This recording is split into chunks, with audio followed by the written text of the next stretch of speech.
you've referenced education in virtually all your responses so far, and you were a former education minister in Nigeria. You said today that education will be the new oil if you become elected president.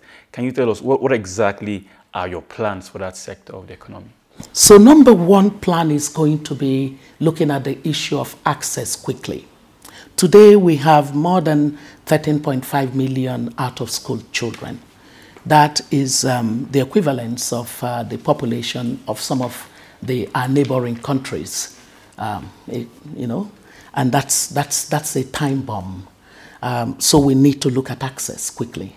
And so we would work with the states to identify where we have this huge population. More than 50% of it is in the northern part of the country.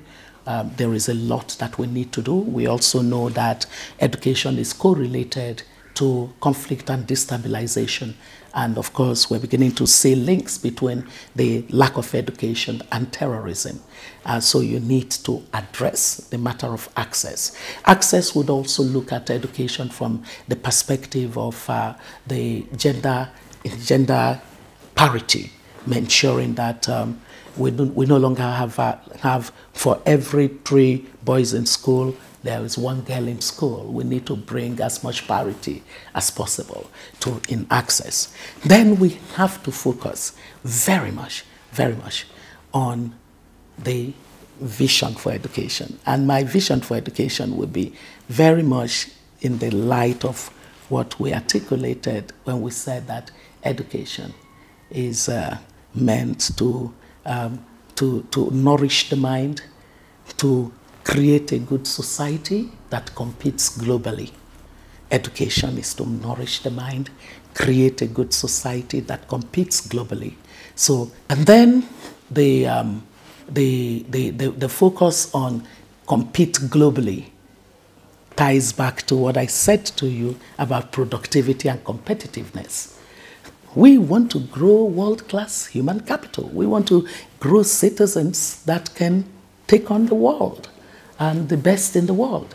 We want to be able to see that whether they are our primary school children, you know, today we call them basic school children, the ones in basic school or the ones in secondary school or the ones in the university, that when they are put to test on international systems of measurement, of learning, that our children will not be lagging behind. So how we're going to do that is very, very research-based. One thing that we know from research is that the quality of teachers is the most important thing that changes education in any country. In any country. So today we have teacher inadequacy problem, but even worse, we have teacher quality. Serious challenge. So what we're going to do is going to be innovative. We're going to take the teaching profession to the pinnacle of professions by looking at a multiplicity of approaches that would make teaching a noble profession again. And then we're going to make sure that teaching attracts the best within society. What has happened is that the lower percentile in terms of academic achievement and non-academic, but socially driven accomplishments go to teaching. So we've lost on both ends. We've lost quality people in terms of values. We've lost quality people in terms of cognitive capacity, intelligence. So we would make sure that teaching becomes the first thing that someone who is so very accomplished academically would think about, because of the pedestal that we would take it to. Tertiary level, part of what's important is for us to have quality faculties.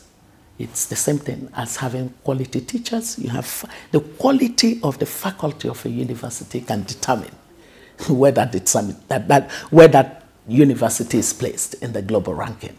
So think of it. The way that we're going to lead in the country is going to make our own, the best that we have, even around the world. They would want to be connected to the rescue of education sector in this country. We would connect them. They don't even have to live where they are. We would have a global faculty of incredible Nigerians who are making themselves available for the purposes of enhancing the quality of faculty. I imagine a faculty of economics in a number of our universities. They would have access to the best of economic professors that are also Nigerians, or maybe not even Nigerians, but we don't want our standard to be lower than the standard of the best economics student anywhere in the world. So tertiary education is going to be very important for us. And in tertiary education, our approach is going to be to link it directly to the labor market. You know, as we do economic structural change, we're going to be finding the sources of growth for the economy. As you think of the sources of growth for the economy, you must immediately think of the kind of skills that must be deployed into it. And so for us, just paying attention to those kinds of details in a way that is analytically grounded is going to be key. For me, you know, I just live to see education gain the prominence that it lost in our country again.